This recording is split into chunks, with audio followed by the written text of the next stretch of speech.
کله چې انسان خپل عمل نامه وګوري او دی وګوري چې دی عمل نامه کې خو زما ګناه لیکل شوی دا یا ویلتنا ما لهذا الكتاب لا يغادر صغيرة ولا كبيرة إلا أحصاها.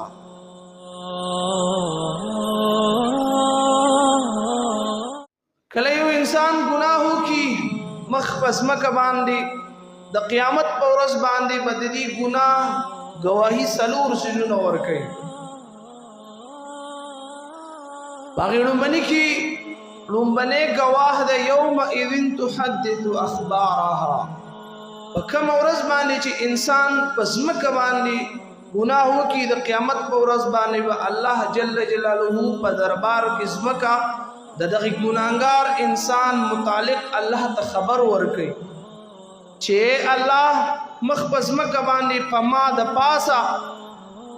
دغه انسان ګناه کړي دړو باندې گواز مکه د چې دا د انسان متعلق بد ازمک گواہی ورکړي.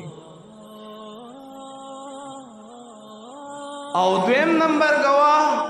قرآن کې الله فرمایي دا انسان اعضادی د انسان بدن دی لاسونه دي سترګې دي خپې دي غوږونه دي ژبه ده شرمګاه ده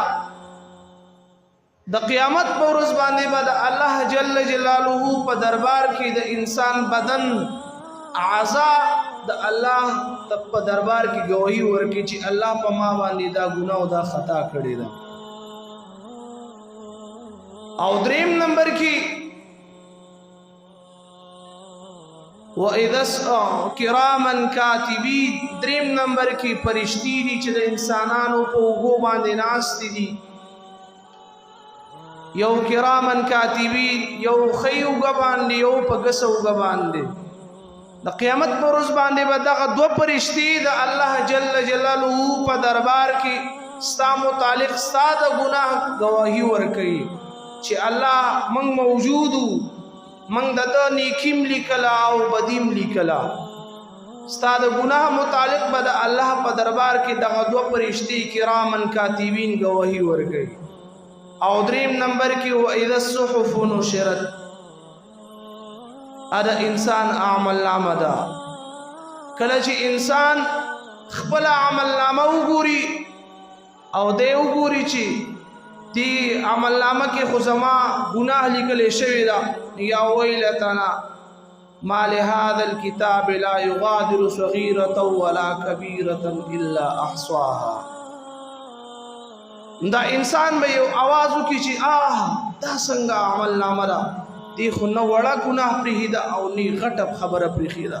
وړه یې نوټ کړې ده او لوی یې نوټ کړې ده. نو سوچ وکړئ چې د انسان متعلق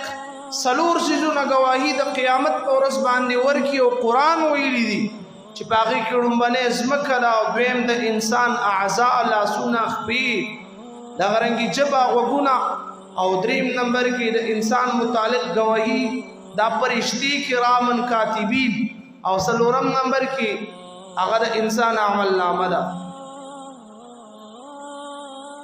نو کله هم چې ستانه یو خطا او یو ګناه وشي انفرادي او اجتماعي هر ټیم کې په هغې باندې فوراً الله جل جلاله ته متوجه کا.